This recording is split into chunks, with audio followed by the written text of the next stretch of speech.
hell no am I just going to grant you to force my hand in this trade. Hell no. And you talk about setting a precedent. I'm going to set the precedent the other way, is that this is my franchise, and that until I get equivalent value in assets returned for you, KD, I cannot move you, man. I cannot move you. Now, if you want to go to the season, September 26th is the start of training camp. If you want to go to that point where it's an inflection point and not play, then we're going to have to deal with that. We're going to have to bring in the commissioner, Adam Silver. It's going to get really mucky. It's going to get really ugly. But if I'm Joe Tsai, I'm just not moving heaven and earth for Kevin Durant. I've done that before. Yeah. I've done that. And it hasn't worked. And it hasn't worked. So I'm looking at this saying, okay, there might be, if you're willing to meet me, there might be some wiggle room with Steve Nash here. There might be. Sean Marks, no way. But might be with Steve Nash. Maybe we can figure that out. Maybe. But I'm not going to allow you just to change up everything. But I've seen Daryl Morey and Ben Simmons go through this for most of the year. We're going to wait it out until we get equal value in return, Key. But those are two different situations, as you know, Jay. I understand. Ben Simmons' situation is totally different I understand. than Kevin Durant's.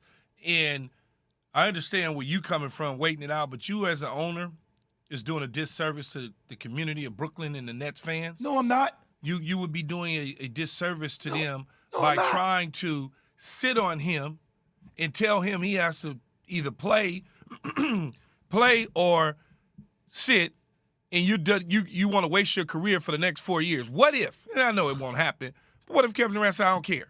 And now you putting out there a unit on the floor where you ain't winning no games trying to be spiteful in this situation, opposed to moving on from a guy that doesn't want to be there. You can't force him to play for Steve Nash and be around Sean Marks as a general manager. Even though Kevin Durant, I'm assuming, this is only rumors, I guess, had sign-off and final say on the Steve Nash hiring.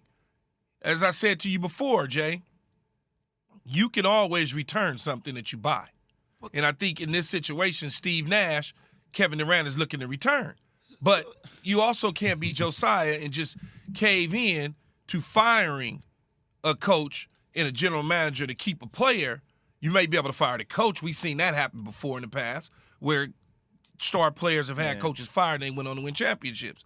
But both, that's really hard to do. Key, so much of this conversation has to do with how stories are framed, right? So force you're the one, operative word, force.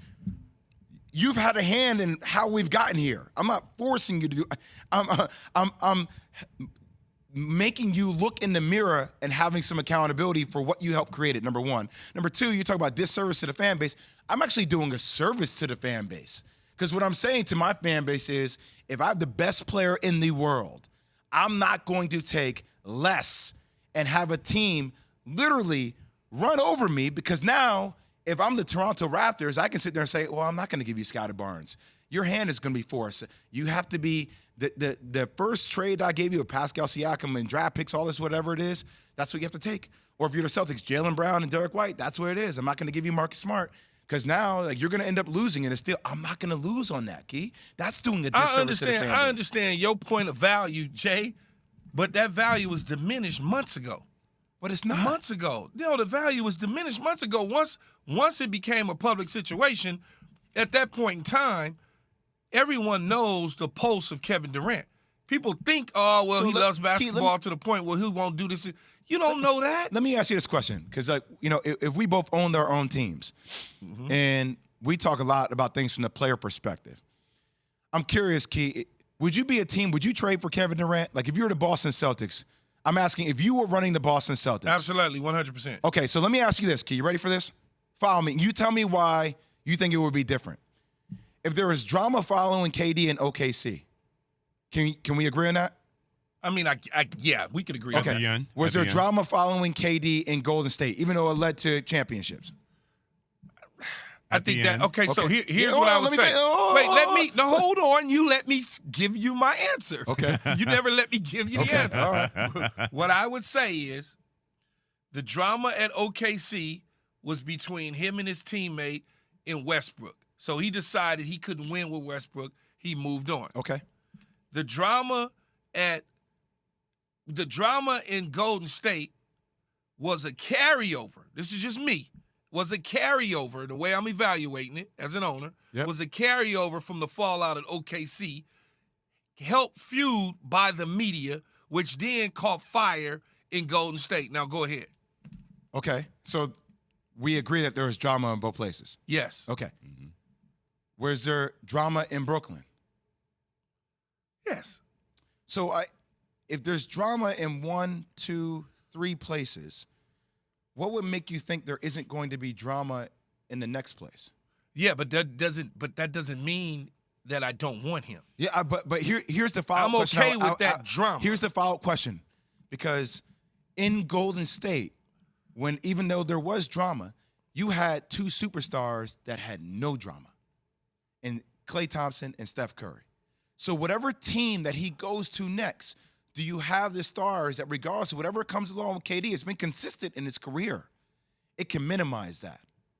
Do you want to do that to Jason Tatum? A young star in this league?